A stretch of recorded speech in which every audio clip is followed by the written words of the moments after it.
we can't build actual love, the type of love we're actually looking for in relationships with other humans, on pain, on trauma, on what has hurt us. The structure inside of ourselves, if it is based on traumatic events, on pain, a natural byproduct of that, what tends to happen is that I'm built on trauma. I feel terrible. I'm not secure. I'm in pain. Oh, look, a beautiful woman, man or woman, whoever you are. But for me, it's a woman. Oh, look, a beautiful woman that I can plug into this emptiness, and oh, now my pain's going away. Wow, now I feel more stable and secure. When a relationship comes together and both participants in the relationship are suffering from trauma, right?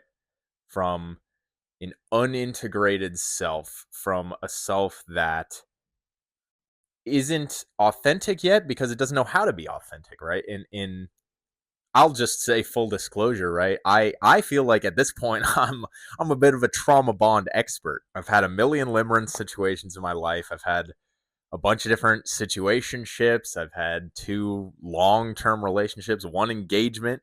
So I've experienced quite a bit of trauma bonds. I would say literally every situation I've ever been in with a woman where I was interested in them and they were interested in me, or I was in love with them and they were in love with me, or I was interested in them and they weren't interested in me. All of the above, they were all trauma bonds, right?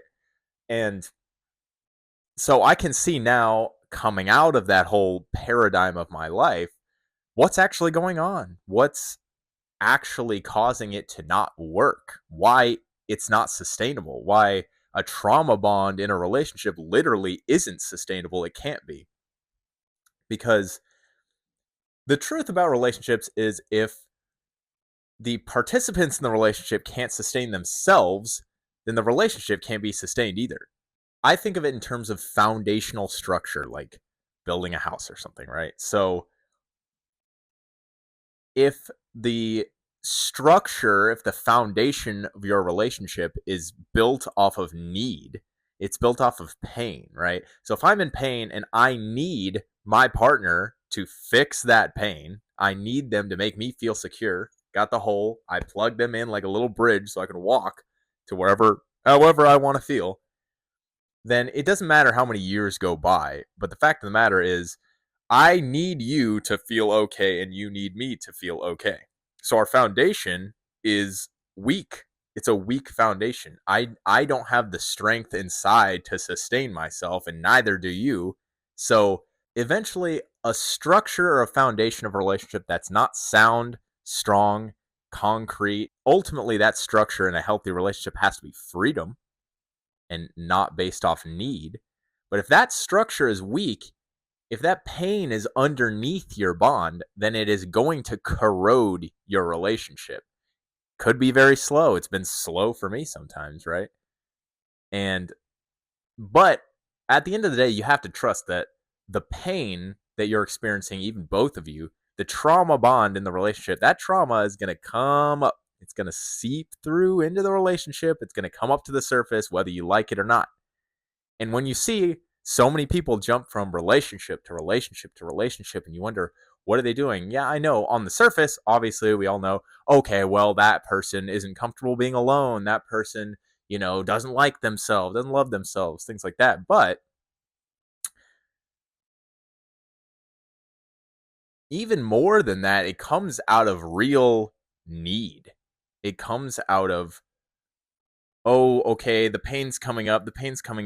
This novelty, this love that I'm feeling isn't enough to hold down my traumatic pain anymore because I'm too used to it, or maybe the spark's gone, or things like that. Things that, if you're in a real healthy relationship, don't matter because you're going to always be able to communicate and work through that. And it's commitment and love and real love. It's not need, it's freedom, right? So, but if I do need you to do that for me, if I need you to hold that back for me, and that foundation's starting to crumble, oh God, this isn't working anymore. I'm either going to jump ship or try to grab on harder, and your relationship's going to end because you can't And that's gripping harder or running away. It's not going to work. It's never going to work. So, you see people bounce around because it goes, okay, you can't meet my needs.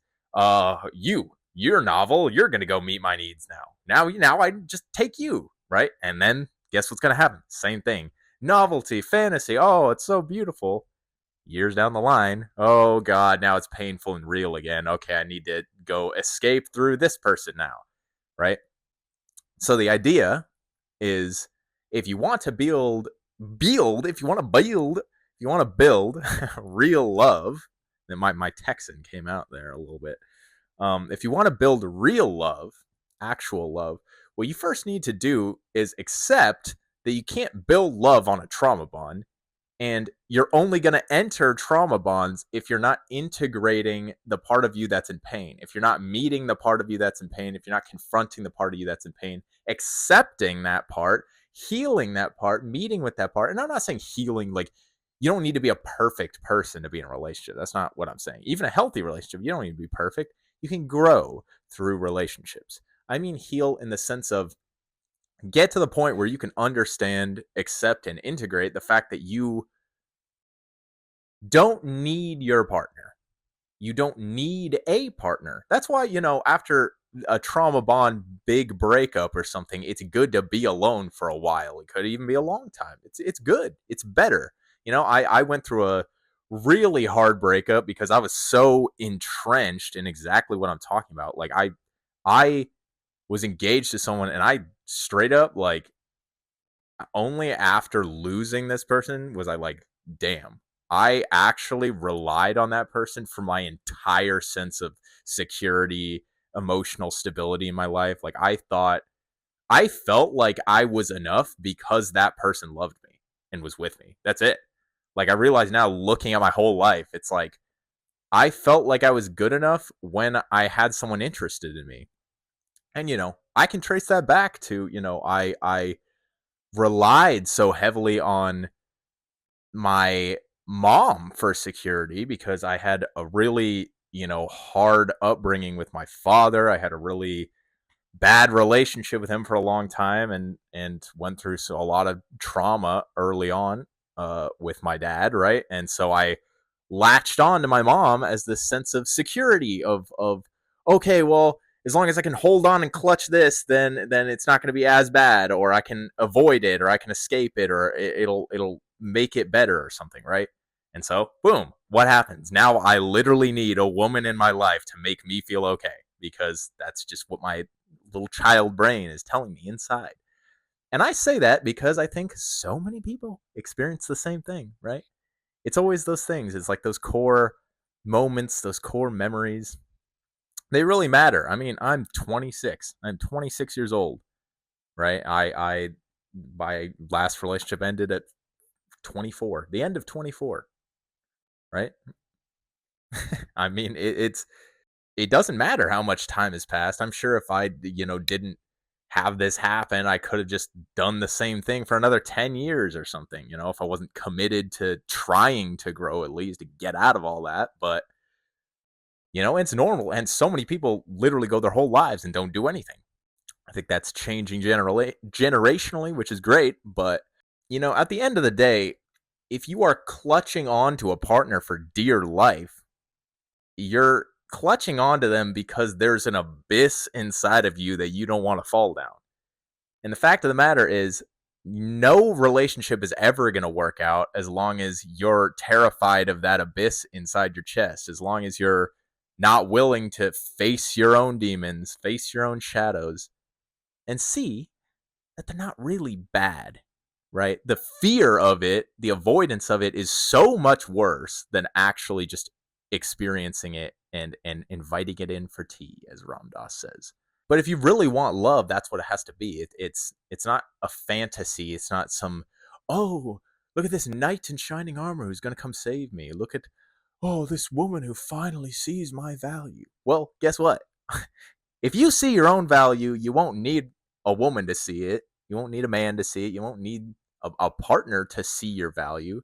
You will see your value to the point where someone will come in who also just sees your value, but they're not coming in so with something of like, oh, like what's going on, right? They'll just accept you, love you, and you can be free together. And even if there's still parts of you that are still holding on to whatever's going on, as long as if you can develop the brain, the mind that is more consciously aware of doing that inner work in real time, then that's the thing you need for a great relationship. Just two people who are down to burn out their stuff together and get closer and become one more. That's it, right? And I feel like my brain, I always understood. Like I always consciously understood what a healthy relationship was about, right? And I thought I was in one. And here's what I want to say too. It's there were healthy aspects of the relationships I was in. There was so many beautiful aspects of relationships I've been in. Fulfilling aspects, joyful aspects, beautiful ones. I've Some of the most beautiful experiences of my life have been in, relationships I've had that were trauma bonds, right? Trauma bonds can still be beautiful. They can still be fulfilling. You can still, cherish the moments you had or whatnot. But like in my case, like in many people's cases, because it's a trauma bond, it's gonna blow up. It will blow up. There's no other option, right? Because when you don't have unintegrated pain seeping through the crack, when you don't have unintegrated pain seeping through the cracks in the floor of your house, then there's nothing damaging the foundation. Basically, what I'm saying is if you want love, you have to go make sure the foundation in your house is pretty stable before you go, build a 2-bedroom condo with somebody, right? And you'll learn once you make your own foundation a little more stable, like, okay, I don't want to have to need someone to feel okay with myself. Let me learn how to feel okay with myself first, right? And that's a whole other painful process. I'll say I had to do that, right? And part of that is you got to really face why you're not okay with being by yourself, right? And things are going to come up, but you just have to say, okay, look, man, like I can't do this, right? After my breakup, right, I went and had situationships and try to just feel better. Or in my mind consciously I didn't think, oh, I just want to feel better. I thought, well, I'm single now, I might as well go explore what's out there because I couldn't for so many years or whatever. But it's like pretty quickly you're just kind of like, well, this isn't really helping me at all. This is kind of just perpetuating the same pain that I was already in, So at a certain point, you just go, all right, well, if you really want to grow, if you really want to transform, if you really want like a good situation, it's kind of just something you have to do. It's kind of something you have to do. That's the only way to have a real relationship. If you don't want to, just keep feeling the same pain over and over again, just going from trauma bond to trauma bond to trauma bond. Please love me. Will you love me? Do you like me? Do you value me? It's all in you. It's all in you. And once that structure is sound, you can be with a really sound person. You know what I mean? Like, also the partners that you see, potential partners you see, are a lot more clear if it's like, oh, I can see that your foundation is pretty corroded, or, yeah, okay, clearly there's unstable things going on here. You see it once you're not as unstable, you know what I mean? But you can't really see that you're getting into bad situations until you've done the work to get out of the bad situation that you're in internally. But I hope this helps. I hope that, we can all shift out of that paradigm together. And, at the end of the day, the thing I will leave you with is it's always just your choice. The point, if you're thinking, oh, well, I should do that, but, I don't want to yet, or, like, but I want this so badly. Like, maybe this other time, do it. Go do it. Like, this is Ram Dass's advice. Just go do it.